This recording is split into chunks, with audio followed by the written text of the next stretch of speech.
آپ کے اندر پھر وہ خواہش ہی بڑھتی جائے گی کہ اس کو کھینچتے جاؤ گے اور چیزیں سامنے آتی جائیں گی، مگر وہ چیزیں آپ کو ایسے تو نہیں ملیں گی. ظاہری سی بات ہے، آپ نے اگر ٹی وی لیا ہے تو پیسوں سے لیں گے، اگر آپ نے موبائل لینے ہیں تو پیسوں سے لینے ہیں. پھر ان چیزوں کا چلنا، الیکٹرک، یہ سارا علیحدہ، اس نے آپ کو پیسے کی ہوس میں ڈالا اور ضروریاتی زندگی میں اس نے آپ کو اتنا غرق کر دیا. وہ عورتیں کہ ان ضرورتوں کو پورا کرنے کے لیے پھر خالی مرد کا کمانا جو ہے نا وہ بہت مشکل ہو گیا. پھر عورت کو بھی کمانے کے لیے گھر سے نکلنا پڑا. دین اسلام میں عورت ایک ملکہ ہے، عورت کو گھر کی چار دیواری میں رکھنا ہے، عورت کو گھر کی چار دیواری کی ملکہ رکھا گیا ہے. دین اسلام کے جو دشمن ہیں انہوں نے اس کو ملکہ کے رتبے سے ہٹانا تھا.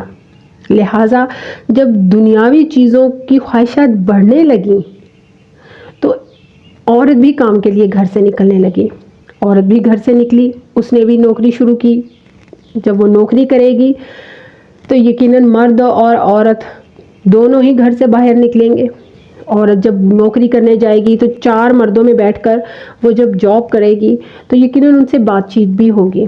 تو جب ان سے بات چیت ہوگی تو یقیناً آپ بولڈ ہو جائیں گی، اور بولڈ کا لفظ جو ہے نا وہ بے حیاؤں کے زمرے میں آتا ہے. تو جب آپ بے حیا ہو جائیں گے تو ایمان رخصت ہو جائے گا. ایک غیرت والی عورت کو مردوں میں بٹھانے کا ٹارگٹ پورا کیا. ایک غیرت مند عورت کو مردوں میں بٹھا کر اسے حیا سے دور کرنے کا ٹارگٹ پورا کیا. ایک غیرت مند عورت کو مردوں میں بٹھا کر بے حیائیوں کی طرف راغب کیا، ٹارگٹ پورا کیا. آج آپ دیکھ لیں ہر گھر کی عورت کو نوکری کرنا ہے، جاب کرنا ہے، کیونکہ خالی مرد کے کمانے سے کچھ بھی نہیں ہو رہا. کیونکہ ضروریات زندگی اور آپ کی زندگی کی خواہشات اس قدر بڑھ گئی ہیں کہ اب آپ سادگی سے تو کوسوں دور سادگی تو آپ سے بہت پیچھے رہ گئی ہے. سادگی تو آپ کی زندگی سے ختم ہی ہو گئی ہے.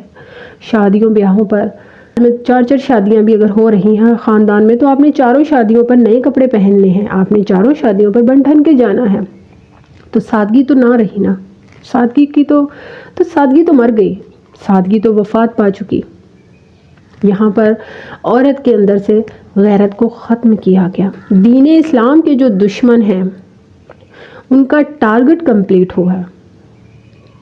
آج آپ عورتوں کو دیکھ لیں، وہ سوشل میڈیا پر بیٹھی ہیں، ایسے بے حیائیوں کے ایپس ہیں جہاں پر وہ بیٹھ کر غیر مردوں سے ذو معنی گفتگو کرتی ہیں، بے حیائی کی گفتگو کرتی ہیں، بڑی ہی گھٹیا قسم کی بھی گفتگو کرتی ہیں، جس پر ان کو گفٹس ملتے ہیں، ڈالرز ملتے ہیں، پیسے ملتے ہیں. کون دے رہا ہے یہ آپ کو؟ یہ آپ کو وہی دے رہا ہے جو آپ کی عورتوں کے اندر سے غیرت ختم کرنا چاہتا ہے. اور وہ عورت جو بہرحال غیرت کا گہوارہ ہے کہ سبسکرائبرز بڑھیں، فالوورز بڑھیں، پیسے آئیں، ڈالرز آئیں.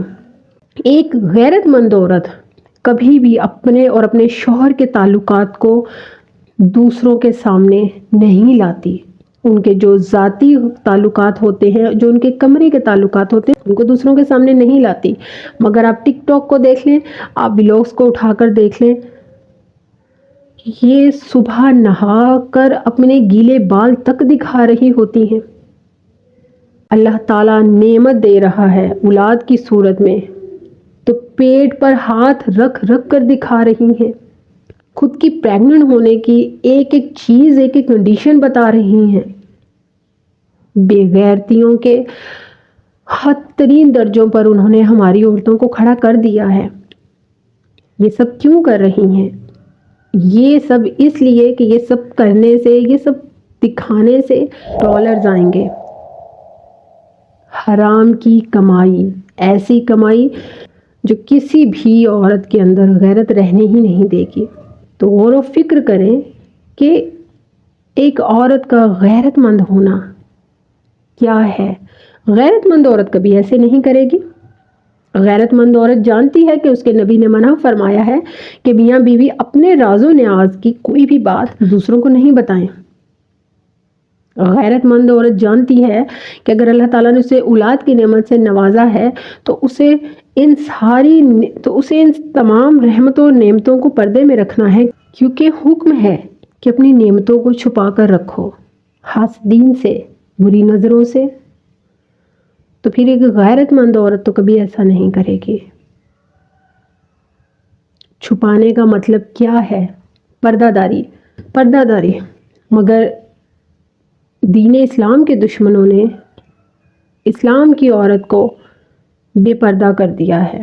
اسلام کی عورت کو جب بے پردہ کیا تو وہ بے حیا ہو گئی۔ اسلام کی عورت کو بے حیائیوں کی طرف راغب کیا۔ جب وہ بے حیائیوں کی طرف راغب ہوئی تو بے پردہ ہونا شروع ہو گئی۔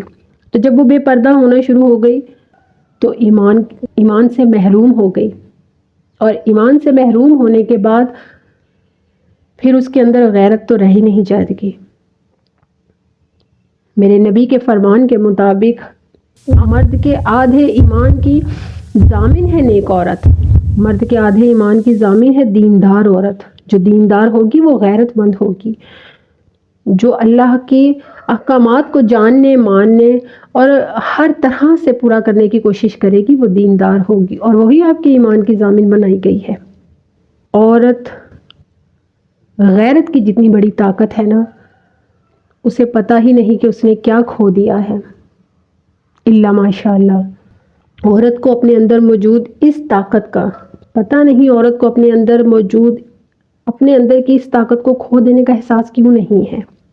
کیوں وہ بے حیائیوں میں، دنیا کی رنگینیوں میں، دنیا کے مال و دولت میں دھت ہوتی چلی جا رہی ہے؟ اسے یہ احساس ہی نہیں کہ وہ ایک گھر کو کیا بنا رہی ہے، اس کو احساس ہی نہیں کہ وہ اپنی نسلوں کو کیا بنا رہی ہے، اسے احساس ہی نہیں کہ وہ معاشرے کو کیا بنا رہی ہے، بس وہ کرتی چلی جا رہی ہے۔ ورنہ یقین جانے اسلام نے عورت کو جتنی خوبصورت ملکیت دی ہے وہ مرد کے حصے میں بھی نہیں آئی۔ عورت کو اللہ سبحانہ و تعالیٰ نے پردے اور غیرت کا ایک بہترین نمونہ بنایا ہے، پردے اور غیرت کا بہترین گہوارہ بنایا ہے، مگر یہ کیا کر رہی ہے، یہ کس طرف چل پڑی ہے، اس کو غور و فکر ہی نہیں ہے کہ دین اسلام کے دشمنوں نے اسے کہاں لگا دیا ہے اور کس طرف راغب کر دیا ہے۔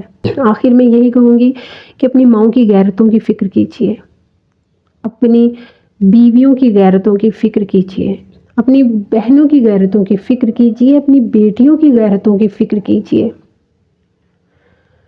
ماں کا غیرت مند ہونا غیرت مند بیٹوں کے لیے ہے، بیوی کا غیرت مند ہونا اپنے شوہر کے لیے غیرت مند ہونا ہے، بیوی کا غیرت مند ہونا شوہر کو غیرتوں کی طرف راغب کرنا ہے، بہنوں کا غیرت مند ہونا بھائیوں کو غیرتوں کا درس دینا ہے، بیٹی کا غیرتوں کی طرف پروان چڑھنا باپ کے لیے غیرتوں کے بہترین سائے میسر کرنا ہے۔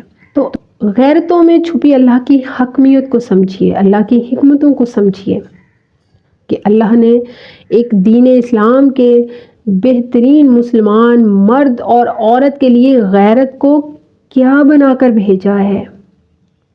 اس کی حکمتوں کو پائیے، اس کی حکمتوں کو سمجھیے، اس کی حکمتوں کی طرف لپکیے۔